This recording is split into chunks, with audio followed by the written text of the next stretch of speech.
Also in the street plan of Washington, you find pentagrams.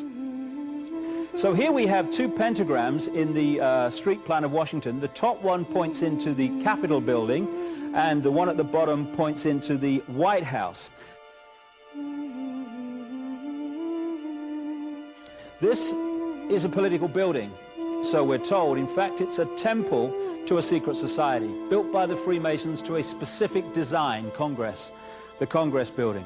Where did it get its name from? Capitol Hill, from a sacred place of the Roman Brotherhood going way back called Capitoline Hill. And when Madeleine Albright, high priestess of this brotherhood, became Secretary of State, and she went across on her first overseas visit to Europe, she actually went to Rome and made an official visit, what for her would have been a pilgrimage to Capitoline Hill in Rome, and that's where we get Capitol Hill from. This is George Washington.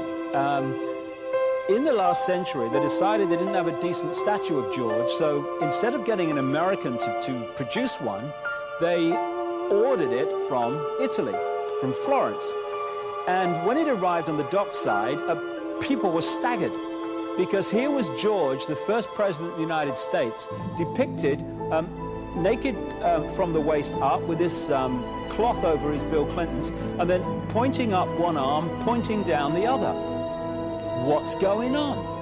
Unless you realize where these people are coming from, it's inexplicable. Well, if you just hold that in your mind, arm up, arm down, naked from the waist up, and then Bill Clinton's covered in a piece of cloth, well, this is where it's coming from. This is the ancient depiction of the compilation of the negative force symbol that the Templars worshipped, or the high-level Templars worshipped anyway, called Baphomet. And this is why that they depicted George Washington in that way.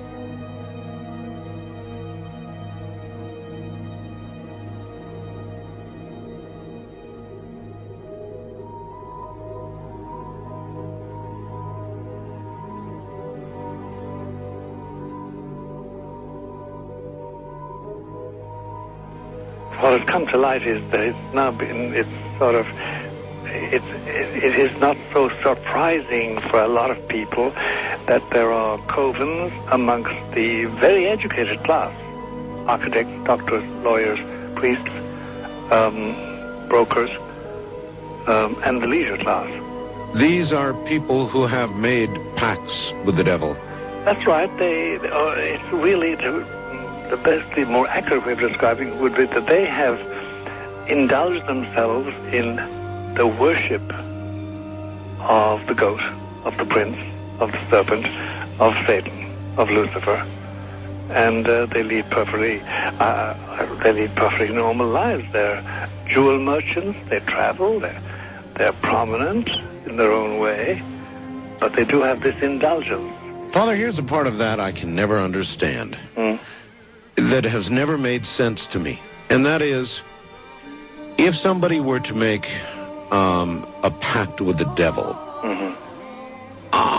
then obviously the implication is if the devil is there to make a pact with them, to make a deal, to make their life, this short mortal life on earth, pleasurable, with money or women or travel, or more interesting, whatever it is they want. Yes. Then they are aware of the presence of the devil, and they are obviously aware then of the presence of God as well, and they nevertheless make a conscious, stupid, short-term, blind choice to take what they can get in this lifetime. And to embrace one, you must embrace the other. It's not like it's some wishy-washy person. I know you do. It is a very not easy to understand, except when you talk with them, when they let their hair down and peel grapes, as we say, and when they're on their way to being cured of what or healed is the proper word. You find that there's an exhilaration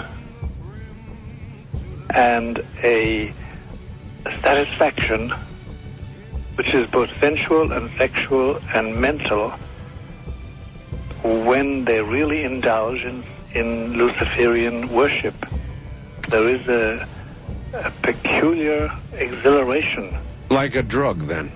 Yes, it's a peculiar exhilaration. And of course, the godly instincts in us all, the angelic in us all, because we all have something angelic and something godly, besides everything else, a lot of other negative things, that is quenched. And you find in them a horror of anything, what we call sacred and holy, or sacrosanct, or the idea of the idea of the sacred, of the awesome.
How in the world did you ever get involved in praying to demon spirits?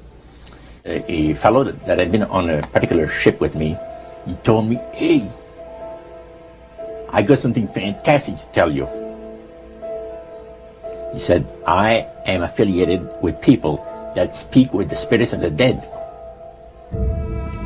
How would you like to talk to the spirit of your dead mother?" And I was shocked. I was shocked. He said, "You wouldn't be afraid of talking to the spirit of your dead mother, would you?" Well, I said, "I'll tell you what, I would have to give that some thought, because it's something I never thought about before in my life." Most of us probably haven't. A little afraid of something like that. Well, he says, you know, it's written all over your face. You're afraid of going to a seance. But he says, "I know you." He says, "You're going to come."